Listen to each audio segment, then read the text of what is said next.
ಬಾಗಲಕೋಟೆ ಜಿಲ್ಲೆಯ ಇಳಕಲ್ ತಾಲೂಕಿನ ತುಂಬ ಗ್ರಾಮದಲ್ಲಿ ವಾಟ್ಸಪ್ನಲ್ಲಿ ಅಂಬೇಡ್ಕರ್ ಬಗ್ಗೆ ಅವಹೇಳನಕಾರಿ ಮೆಸೇಜ್ ಮಾಡಿದ ಜಂಬಲದಿನ್ನಿ ಗ್ರಾಮ ಪಂಚಾಯತ್ ಅಧ್ಯಕ್ಷರಾದ ಗೌರಮ್ಮ ಮರಿಸಂಗಯ್ಯ ಹಿರೇಮಠರವರ ಮಗನಾದ ಬಸಯ್ಯ ಎಂಬ ಯುವಕನಿಗೆ ವಿಚಾರಿಸಲು ಹೋದ ದಲಿತ ಮುಖಂಡರ ಮೇಲೆ ಕಲ್ಲು ತೂರಾಟ ಮಾಡಿದ್ದಾರೆ ಎಂದು ದಲಿತ ಸಂಘಟನೆಗಳು ಆರೋಪಿಸಿದ್ದಾರೆ.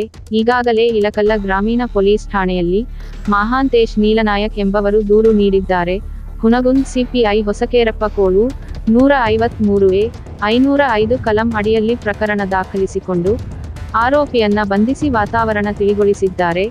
ಏನೇ ಆಗಲಿ ಈಗ ರಾಜ್ಯದಲ್ಲಿ ಈಗಾಗಲೇ ಅಂಬೇಡ್ಕರ್ ಫೋಟೋ ವಿಷಯಕ್ಕೆ ನಡೆಯುತ್ತಿರುವ ಹೋರಾಟಕ್ಕೆ ಇದೊಂದು ಪ್ರಚೋದನಕಾರಿ ಘಟನೆ ಆಗಿದೆ.